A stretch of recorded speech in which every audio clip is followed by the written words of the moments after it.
ইরজিই ইলা রাব্বিকি রাদিয়াতাম মারদিয়াহ ফাদখুলি ফি ইবাদি ওয়াদখুলি জান্নাতি।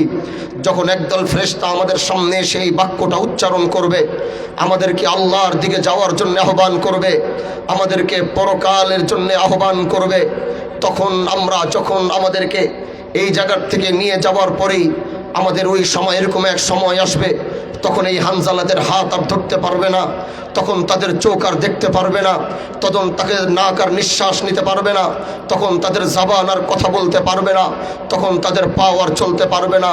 তখন আমার বাড়ির সামনে হাজার হাজার অভিযোগ নিয়ে মানুষ বিচার নিয়ে আসবে না, আমাদের মাহফিলের ডেট নেওয়ার জন্য বাংলাদেশ থেকে মানুষ আর আসবে না। আমাদেরকে এমন এক জায়গায় ফেলে দেওয়া হবে, হাত্তা জুরতুমুল মাকাবির, যেখানে ফেলে দেওয়ার পরে হয়তো আমার সন্তান হাতের ভিতরে মাটি নিয়ে পড়বে। মিনহা খলাকনাকুম ওয়া ফিহা নুঈদুকুম ওয়া মিনহা নুখরিজুকুম তারাতান উখরা। আমার বাবা হয়তো আমাকে মাটি চাপা দিয়ে আমার বাবা তার গন্তব্যে চলে যাবে, আমার সন্তান হয়তো আমাকে মাটি চাপা দিয়ে আমার সন্তান হয়তো তার গন্তব্যে চলে যাবে। আমাদের ভক্ত মুরিদানরা হয়তো আমাদেরকে মাটি চাপা দিয়ে যার যার বাড়ির দিকে রওনা হবে।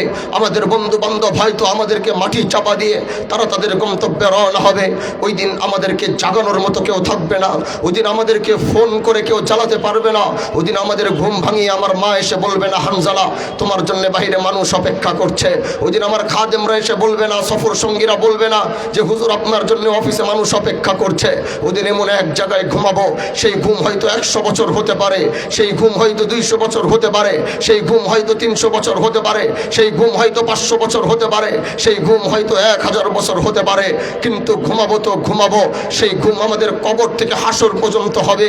কিন্তু এই দুনিয়ায় আমরা যতদিন বেঁচে আছি, আমাদের হাত যতদিন ধরতে পারবে, আমাদের চোখ যতদিন দেখতে পারবে, আমাদের জবান যতদিন কথা বলতে পারবে, আমাদের পাও যতদিন চলতে থাকবে, ততদিন আমরা এমন এক সংগ্রাম করতে নেমেছি, এমন এক সূর্য উদ্ধৃত করতে এসেছি।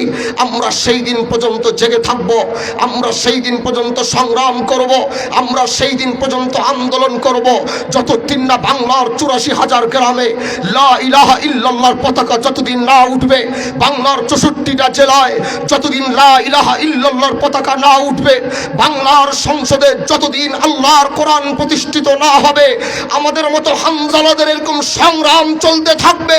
এ সংগ্রাম কেউ বন্ধ করতে পারবে না।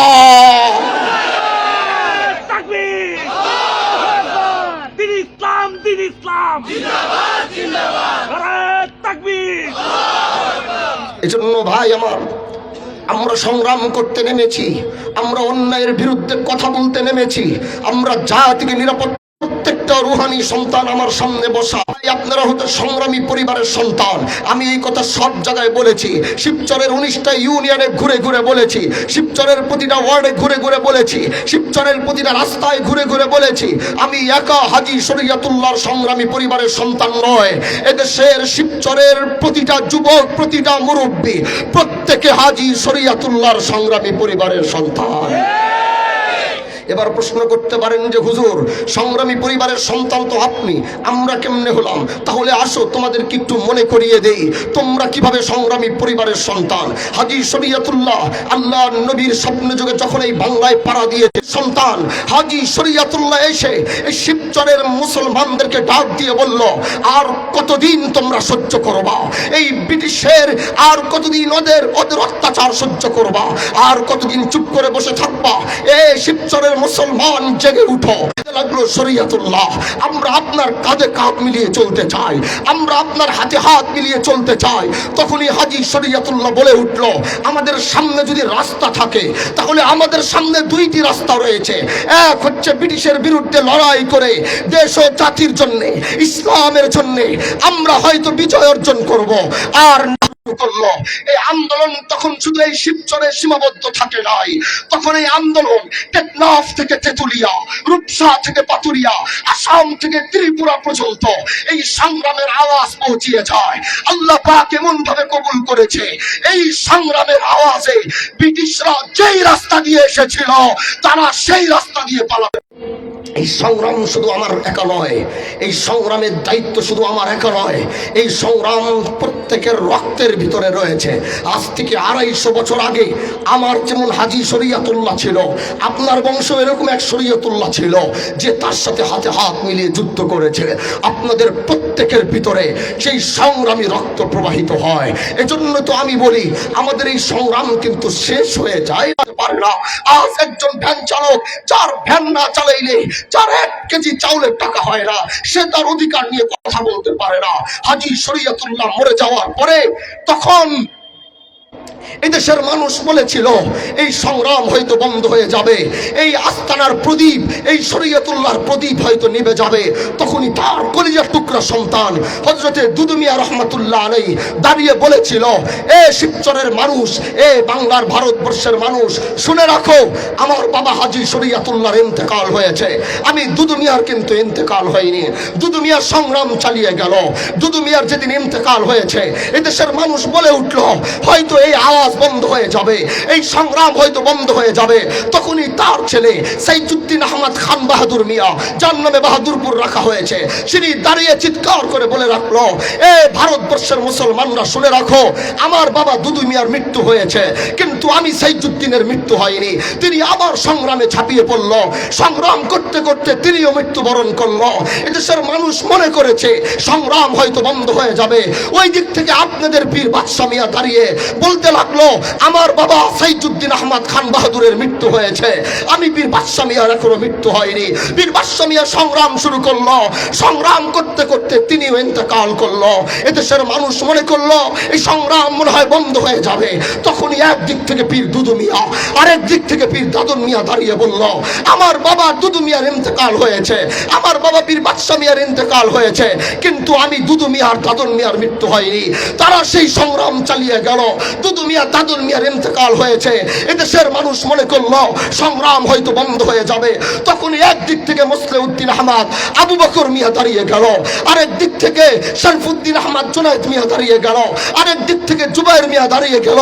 তারা বলল আমার বাবা দুদু মিয়া দাদুর মিয়ার মৃত্যু হয়েছে, কিন্তু আমাদের মৃত্যু হয় নাই।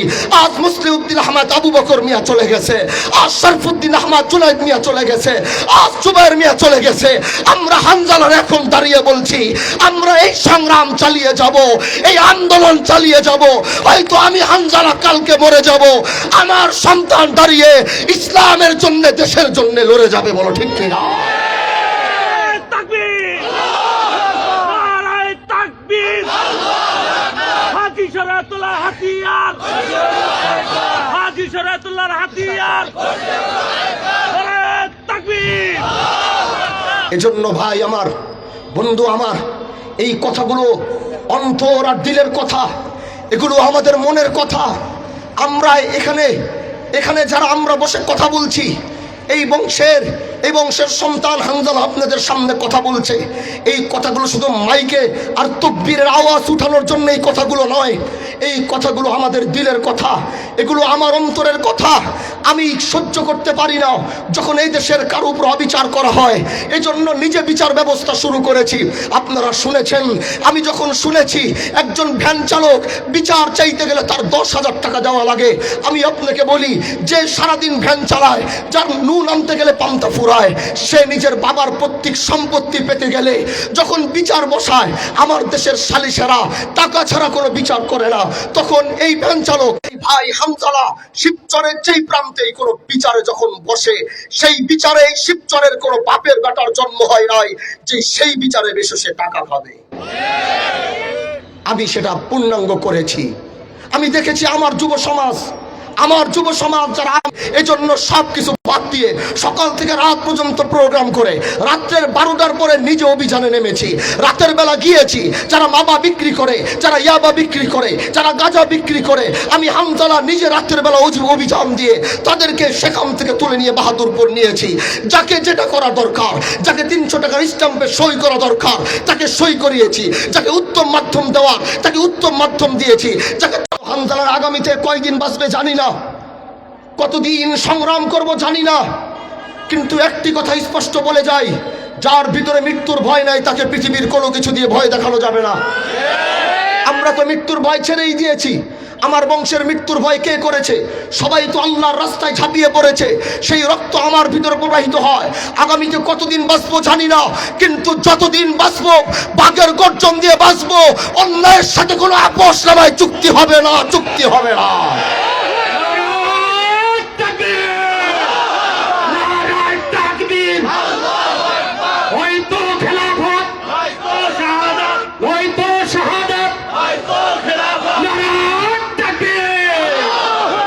এজন্য ভাই আমার, এই অন্যায় অবিচারের বিরুদ্ধে বাইতুল্লাহকে যেমন দেখেছি কোনো সময় খালি থাকে না, হাজির জন্য এই দেশের মানুষের ভিতরে আল্লাহ পাক এমন ভালোবাসা সৃষ্টি করে দিয়েছে।